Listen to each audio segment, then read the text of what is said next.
Hello, everybody. I'm Jonathan Lovegrove, and welcome to Greer Tidbits. For this week's Tuesday Tidbit, I'm joined by Ian Dyke. Mr. Dyke works with two great organizations, We Are Sharing Hope and Donate Life South Carolina.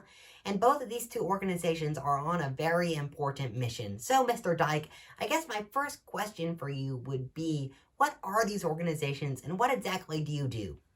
For sure. Well, thank you so much, Jonathan, for having me. I'm Ian Dyke. I'm the public relations coordinator for Donate Life South Carolina, as well as We Are Sharing Hope South Carolina here in the upstate. I'm based in Greenville.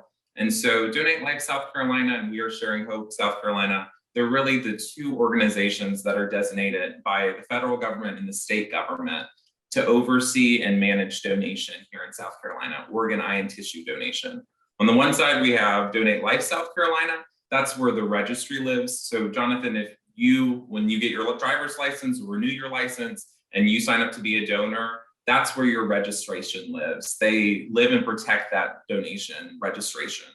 We Are Sharing Hope South Carolina. They're the ones who are actually going into the hospital systems and retrieving that gift when someone has passed away who was a donor and has made that decision to give life to another through donation. And so, just to bring it back home to the upstate, all across the upstate, I manage volunteers and recipients who are out spreading the cause of donation in the story. And so there are people who you might not even know are a recipient here in Greer and in Greenville who are alive today because someone in South Carolina said yes to donation. Working into April, which is Donate Life Month, I'm working with actually a student from this area, or a recent graduate, Margaret Stiegel, who has just become what we call a living donor. That's someone who is still alive, but has seen a need or found someone else and has chosen to give them part of their liver or their kidney. Those are two organs that you can actually donate while you're still alive, because you have two kidneys and you actually only need one to live. And then your liver, you can actually donate part and it grows back.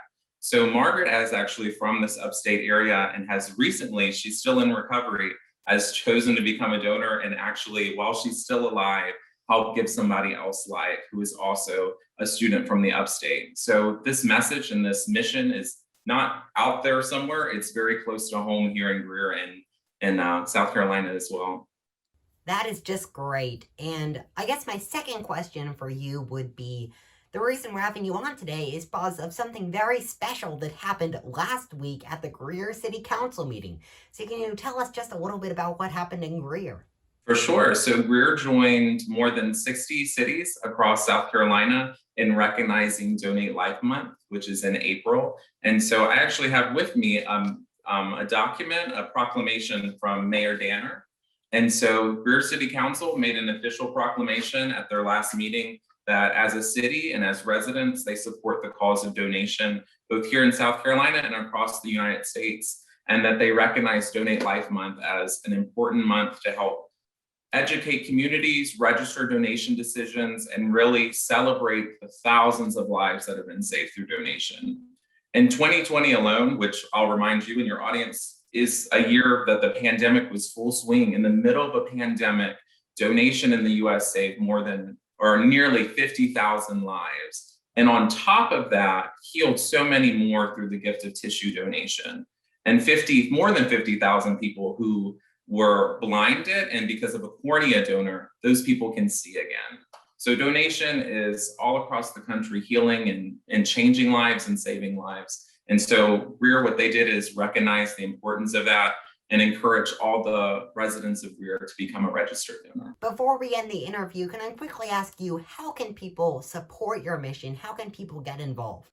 I think the number one thing, we're not asking people for money. We're not asking them, if you want to donate, you can donate to southcarolina.com, a monetary gift. But really the main message is, if you're not a donor, register to be a donor. When you register to be a donor, either at the DMV, every South Carolina DMV, when you go to renew your license, to get your license, to do any kind of paperwork, you can register as an organ, eye, and tissue donor there. You can register to be a donor online at donatelifesouthcarolina.com.